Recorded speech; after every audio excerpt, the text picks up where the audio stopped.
Hello, friends. This is Jim with Science Talk. I have a story I wish to share with you, looking at the 9 vital signs found for forest health. This is a study that appears in the journal Proceedings of the National Academy of Sciences. U.S. researchers involved with this. Forests help to moderate climate change, we know that, which can itself affect forest health. Researchers are still puzzling over how the canopy, that's the upper layers, affects the global carbon exchange. You have especially when you go to tropical forests, the canopy is so thick that the sunlight doesn't really reach the forest floor. So the trees are competing for canopy space so they can, photosynthesize and so forth. It is a given of climate science that forest health, consequence of protected and biodiverse forests, will play a vital role in containing global warming. A new study for the first time offers foresters, botanists, and conservationists the tools to test the health of a vast forest woodland. A second separate study confirms a disturbing discovery that trees can be counted upon to greedily consume ever more atmospheric carbon dioxide, but only while the natural supply of nitrogen holds out. Okay. We know that trees use photosynthesis to build tissue, right? CO2 plus water makes glucose plus energy. Basic high school bio stuff. And the carbon is stored in the form of leaves, fruits, timber, roots. You get the idea. Keep in mind that trees or plants also respire oxygen, especially at night when there's no sunlight. They now utilize some of the glucose they made during the day for energy, and they now take in oxygen from the atmosphere and they release CO2. Usually the net CO2 produced is greater than the net CO2 respired. Right? So that the overall is that more CO2 is drawn down by plants. But still, keep in mind that plants do respire and they do put back some of the CO2 into the atmosphere. Humans, by clearing forests, plowing fields, grazing cattle, burning fossil fuel, have put about 34 billion tons of CO2 into the atmosphere each year. The world's trees take up an estimated 11 billion tons of it. It's only a third, basically. But how and how reliably the forests store the carbon is still not clear. So these researchers analyzed data from 421 plots of forests around the world and took direct samples in 66 of them. They measured temperature, rainfall, vapor pressure, sunlight, wind speed. The search spanned 100 degrees of latitude, more than 3,300 meters in altitude. Altogether, the scientists gathered information on 55,983 individual trees greater than 2 centimeters in diameter and divided into 2,701 tree species. So nearly 56,000 individual trees and over 2,700 tree species. Quite a thorough study. By the time they had finished, they identified 9 vital signs that might help with a diagnosis of a forest's health. So they looked at 2 different measures of leaf area: wood density, tree height, counts of leaf carbon, counts of leaf carbon, nitrogen, and phosphorus, and the important ratio of nitrogen to phosphorus. If any of you do any gardening and you want to grab a bag of fertilizer, what's the 3 numbers you see on a bag of fertilizer? K and P, potassium, nitrogen, phosphorus. Different levels are indicative of for different types of soil types or for what you purpose that you need to do. I'm not a gardener or a botanist, but I know that much.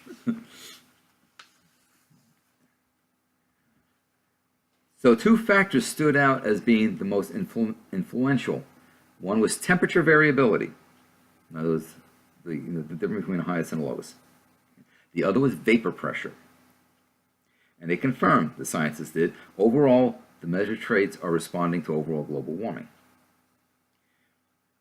Now, vapor pressure basically refers to humidity, the concentration of the gases in the atmosphere, and how readily will the gases move from the atmosphere into the leaf or the leaf into the atmosphere.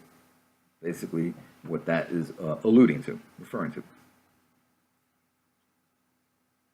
Researchers found, a bit to their surprise, that quote-unquote urban forests, limes, planes, magnolias, poplars that you find typically lining boulevards and shade city parks could be just as significant to carbon budget calculations as tropical rainforests. They measured unexpected ways in which trees have responded to the rise of 1 degree C in global average temperature in the last century. As CO2 levels went from 280 to, at this point, it's over 420. So the second study, appearing in the journal Nature, Ecology, and Evolution, now examines the issue of nitrogen. Okay. And there's another team of U.S. researchers.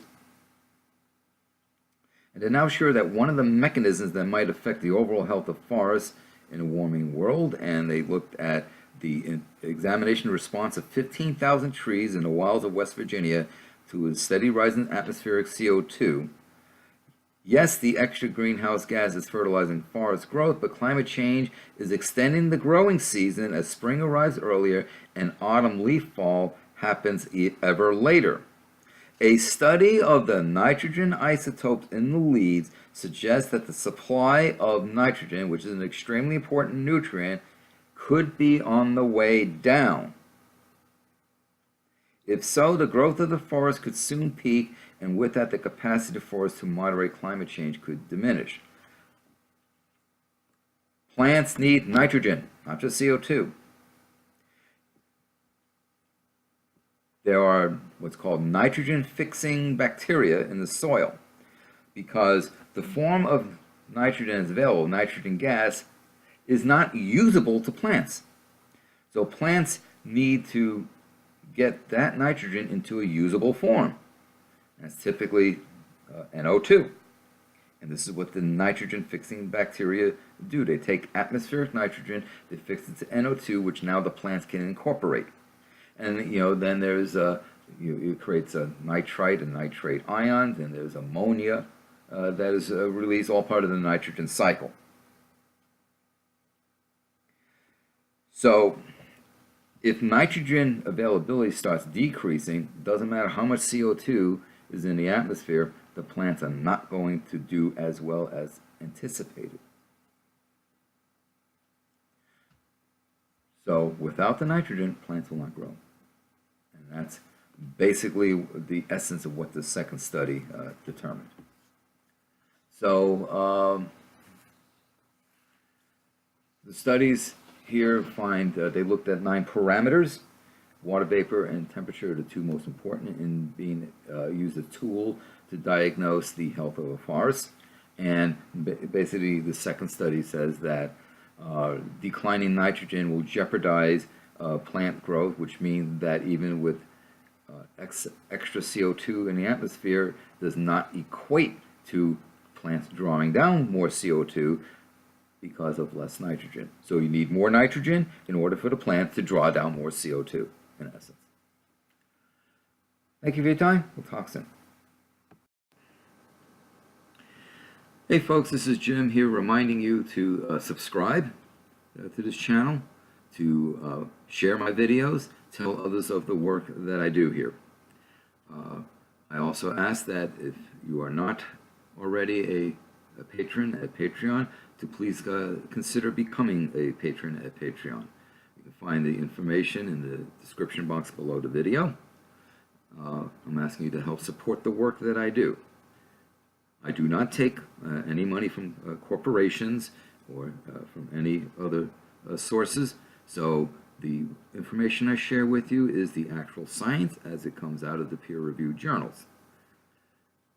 So there is no BS, there's no propaganda, there's no agenda. It's just I present the science and I explain to you what it means, or at least my interpretations of it, based on my own experience as a scientist. I want this channel to grow. I consider, while I discuss many different topics here, you notice I do focus a lot on climate issues. I consider climate change to be the most pressing issue facing humanity today. Thus, I consider it important to disseminate this information to a wider and wider, more and more people. And I need your help to do this. So, yes, please subscribe. Please tell others of the work that I do here. Please share my videos on social media platforms, with your social media groups, what have you. We need to get this information out there. So for those of you who are supporting me on Patreon, I thank you greatly for your support and continued support. It does mean a lot to me. So together we can get this information to more and more people. Thank you. Thank you for your support.